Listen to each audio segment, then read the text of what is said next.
That planet has been ravaged, plundered, and poisoned. You said that the curse was a lie. Make up your mind. If you want to go to the mines, be my guest. They're beneath the Civic Center in the city of Sundari. Thank you. Now, I try to see things through as clear a lens as I possibly can, even if it feels like there is a degree of bias at times, and I've obviously expressed my love for the animated shows repeatedly on this channel, but don't let that mislead you. I certainly find more grievances with the live action content, and that comes from a place of disappointment more often than not, as I know that they can be better, and they have been better. Just look at the stellar work done with Andor despite the little traction it received. That often means that I come across a little harsher in terms of my assessments of any of the live action content, and sadly the sequels have done that to me, but also that follows me here with the returning Mandalorian. Back for its third installment after a little over 2 years off our screens, where we were left with a unified group of protagonists, a potential feud between Bo-Katan and Din Djarin, and Grogu in the hands of Luke Skywalker. Cut to the Book of Boba Fett a little over a year later, where the writers felt that they would struggle to fill out a 7-episode season with compelling Boba-based content, and became so desperate for viewership that they decided to throw in a Mando continuation. That went on to dominate the show, and all the major talking points coming out the back of it, where audiences were talking about what would happen next with Grogu and Mando. And it unwittingly made audiences sour on the series as a whole, and they were divided by the end, wishing that we had just had Mando Season 3 instead. Good job. But with what we received from the Book of Boba Fett, it sat simmering away on the minds of everyone around the world during that time as we wondered what Mando would do now. What conflict would be incited between Mando and Bo? How would the Mandalorians be unified? Would Grogu be trained as a Mandalorian? Would we see the arrival of named characters such as Sabine Wren or Fen Rao? Would Din Djarin find the waters of Mandalore and relinquish the title of Apostate? All interesting questions, and we got an answer to a few of them at least. Just in the most dissatisfying way possible as far as I'm concerned. Now, before I get into this and how I felt about the premiere episode, let me explain what transpires, but caution it with, I do care about this series, and I want it to be the best. We open on some very cinematic shots of the armourer forging a tiny helmet that, when finished, looks like a child's cosplay outfit you could buy at your local toy shop,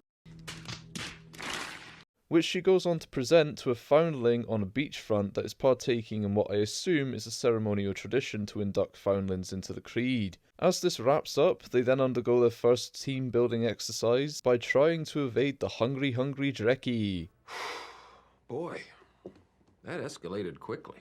That managed to almost sneak up on them and devours a few Mandalorians for good measure when our knight in shiny armour shows up accompanied by our little green beanie bop. He approaches the armourer for confirmation that if he goes to Mandalore to collect evidence of the waters and takes a nice long soak in their springs, that he'll be accepted again as one of their creed. She accepts this logic after already telling him in the Book of Boba Fett that this is what would needed to be done, and he sets off on his adventure. However, he first makes a stop at Navarro, where we see the community thriving and prospering under the leadership of Magistrate Karga. He gives us a load of exposition about how Navarro has become a hub for generous acts across this system and that will support everyone else around it, and he offers Mando a little condo over by the hot springs on World as a means to get him to stick around. We see why exactly he wants Mando to stay, as the town is being plagued by pirates that Karga initially hired to support his takeover of the land, and they feel they still have a claim to it due to them playing a big part in this.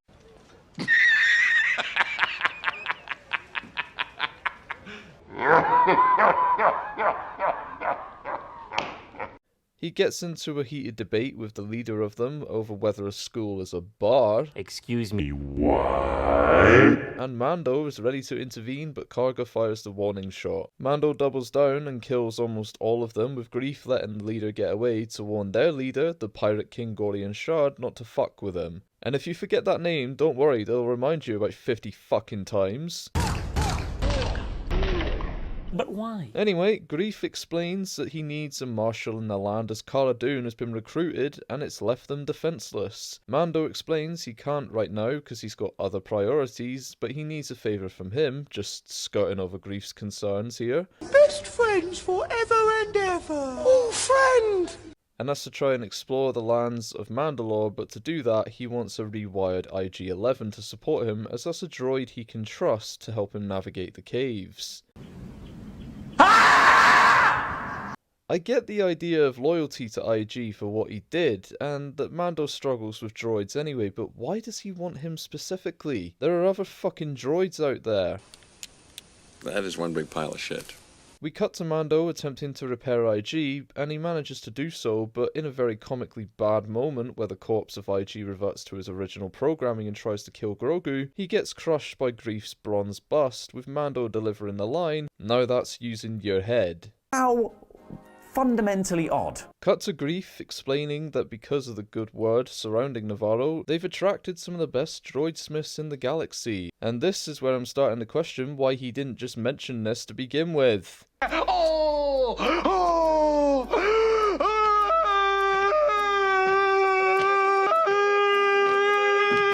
Anyway, don't question it. Look, it's funny little aliens, aren't they adorable? The Anzellans, or Babu Freaks, determine that he can't easily be reprogrammed, and state that they need the correct parts to bring him back to who he was. Mando agrees and sets off to do just that. As he takes off, he's intercepted by Pirate King Gorian Shard's men who seek revenge for what Mando did earlier, and after some impressive flying filled with some cunning stunts, he zips off before anything can actually happen. Once out of hyperspace, they arrive on Kalevala, a system local to Mandalore, where they approach Lady Bo-Katan sat in her castle of woe. Mando comes to her initially saying he'll join her ranks to reclaim Mandalore when Bo reveals that everyone and everything just upped and left her. Ha-ha! Nailed it! Mando asks why she's given up, and she blames the Mandalorians like him once more for abandoning the planet and its people and tells him to leave. Mando then reveals his true intentions, and Bo mocks him for this belief that there is anything left on Mandalore, and Din states that he'll find what he needs and determine whether or not Mandalore is truly lost.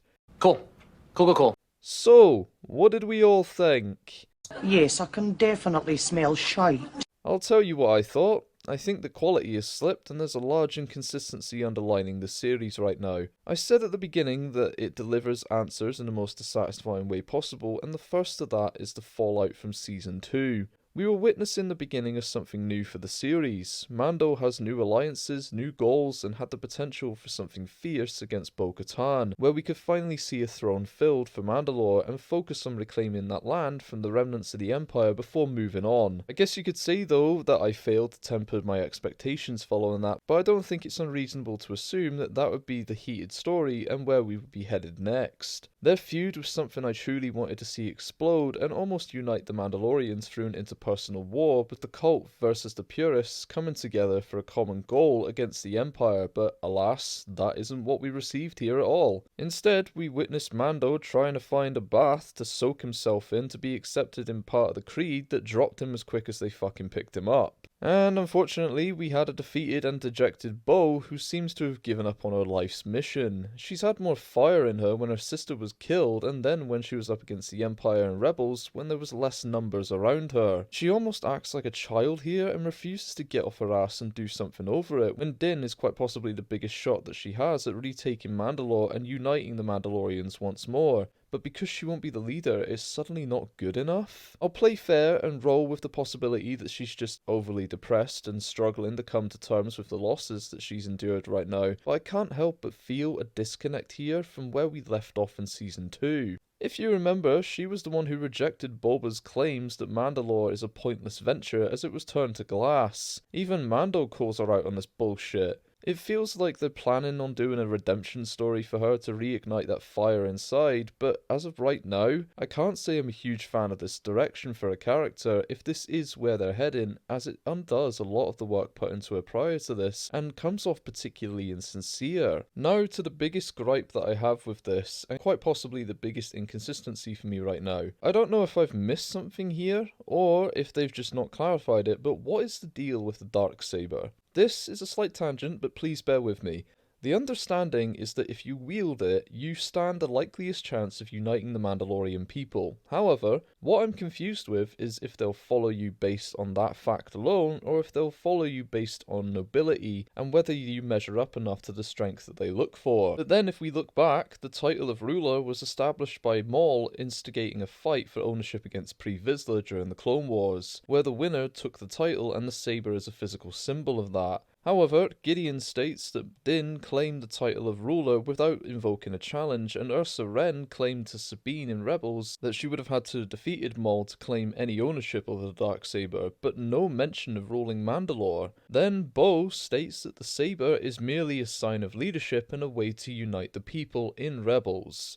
So, upon realizing this, Mando tries to relinquish it to Bo, but she won't accept it, with Gideon saying that she has to win it in combat, and that she'll be a pretender to the eyes of the Mandalorians. It all suddenly becomes quite confusing, and like the rules change with the situation. So is it a case that you have to challenge for the title, or is it just defeating the current holder that makes you the title holder? Yeah, I don't know.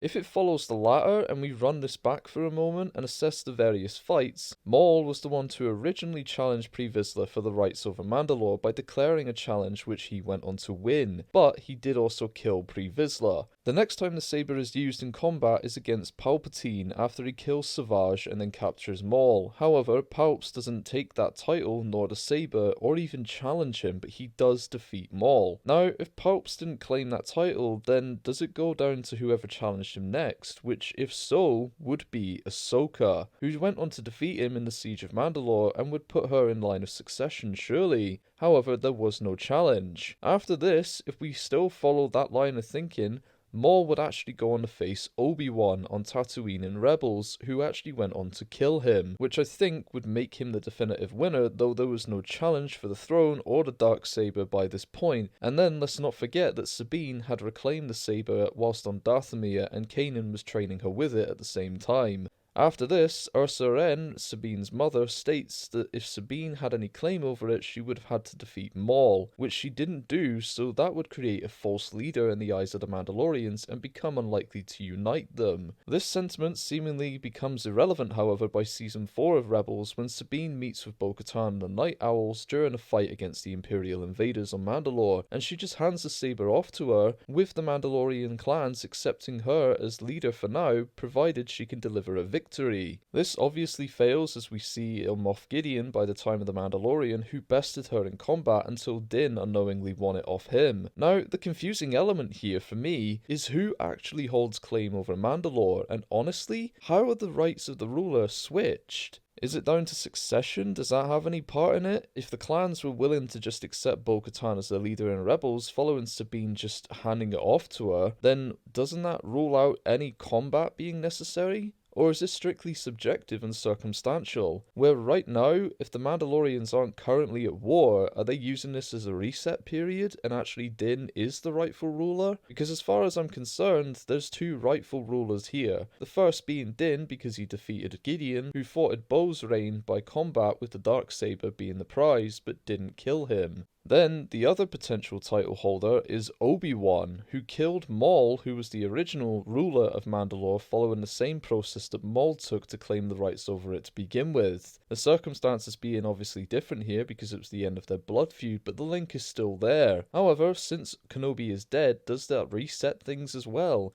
And another question that I have is there ever been a rightful ruler if you consider that Maul has had his ass kicked 3 times and still remained in a position of power? I'm probably confusing myself and overthinking it too much, but I would love a little clarification over the rules about how you become the rightful ruler of Mandalore. If any of you have any thoughts around this, then please drop them below. I'd absolutely love to have a discussion over it. Anyway, moving on from that, the rest of the episode felt pretty weightless, and currently just another adventure with Din and Grogu. There was obviously a lot of setup here with what's to come next in the series, and undoubtedly we'll see play out over the next few weeks, but right now, it all felt pretty redundant, especially the desire to reactivate IG-11 just because that's a droid that Din trusts. I mean, I get it, as I mentioned during the breakdown of the episode, he has trust issues when it comes to droids, but it felt rather comical and not in the way that it was intended. I also can't wrap my head around for 1 second the fact that Greef knew about the Babu Fricks living on world and claims that they're the best droid smiths in the system and probably could have done more for IG had his head not been crushed, and said nothing until it was too late. The world building was cool, though I've never felt a degree of care for Navarro, but to establish the community that Greef has headed up on this world provides a safe zone for now, at least, for Mando and Grogu.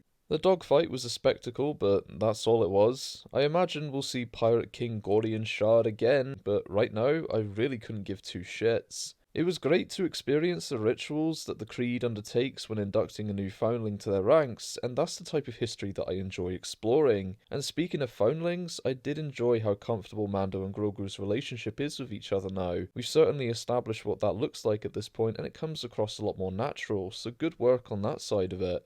The visuals were mostly consistent with what we've seen from the previous seasons, and the puppetry was awesome, particularly for the case of the Anzellans. But for me, the exception comes with IG's corpse that just looked particularly janky. However, my favourite part of this episode was the nod to the Purgils, which, if you're unaware, were introduced in Season 2 of Star Wars Rebels as creatures that can travel through hyperspace, and they become a vital asset in the war against Grand Admiral Thrawn over control of Lothal in the show's final season. Given the Ahsoka spin-off that's just on the horizon, is this an accident?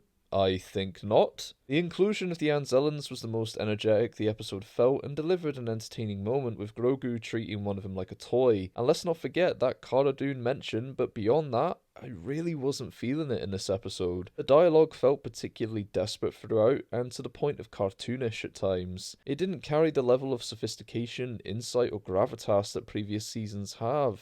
This episode is best described, for me at least, as a live-action equivalent to a Saturday morning cartoon, where Season 2's premiere hit hard and heavy. If you choose to separate this from what you've seen and for now just treat it like its own entity, you'll have a good time. But the logical inconsistencies, shaky dialogue and corny humour left me feeling slightly apathetic to the returning title, and I hate feeling that way as Season 2 knocked it out of the park, and the inclusion of Mando in the Book of Boba Fett was regrettably the best part.